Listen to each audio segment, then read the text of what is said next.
মনে রাখতে হবে বাংলাদেশ জাতীয়তাবাদী দল জনগণের দল, জনগণের পাশে থাকার দল, যার জন্যই বিগত 1/11-এর পরে অনেক ষড়যন্ত্র হয়েছে, অনেক ধরনের চেষ্টা হয়েছে দেশনেত্রী বেগম খালেদা জিয়াকে দেশ ছাড়া করার জন্য, বিএনপি নেতা কর্মীদেরকে তাদের চরিত্র হননের জন্য। কিন্তু আল্লাহর কি অশেষ মেহেরবানি, আজকে যারা চেষ্টা করেছিলেন উনারাই পালিয়ে গেছেন।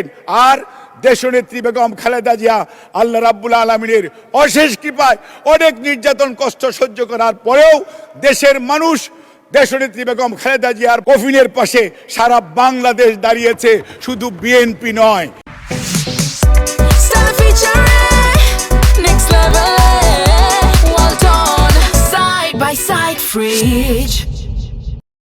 কাজেই আমরা শ্রদ্ধা জানাই, কৃতজ্ঞতা জানাই সেই নেত্রীর প্রতি, যেই নেত্রীর দেশপ্রেম অকৃত্রিম, যিনি তার স্বামীর রেখে যাওয়া দায়িত্ব যথাযথভাবে পালন করেছেন।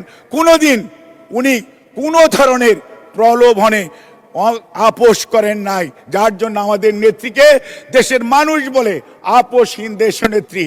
কাজেই আজকে দেশনেত্রী বেগম খালেদা জিয়ার প্রতি শ্রদ্ধা আমাদের জানাতেই হবে, কারণ এই মানুষ একদম বাড়ি থেকে, ঘর থেকে বের হয়ে এসে যিনি উনার ছেলেদেরকে কথা ভুলে গিয়ে দেশের মানুষের টানে আমাদের কথা চিন্তা করে, দেশের কথা চিন্তা করে বাংলাদেশে ঘুরে বেরিয়েছেন এবং বাংলাদেশ জাতীয়তাবাদী দলকে জনগণের দল হিসাবে প্রতিষ্ঠা করেছেন।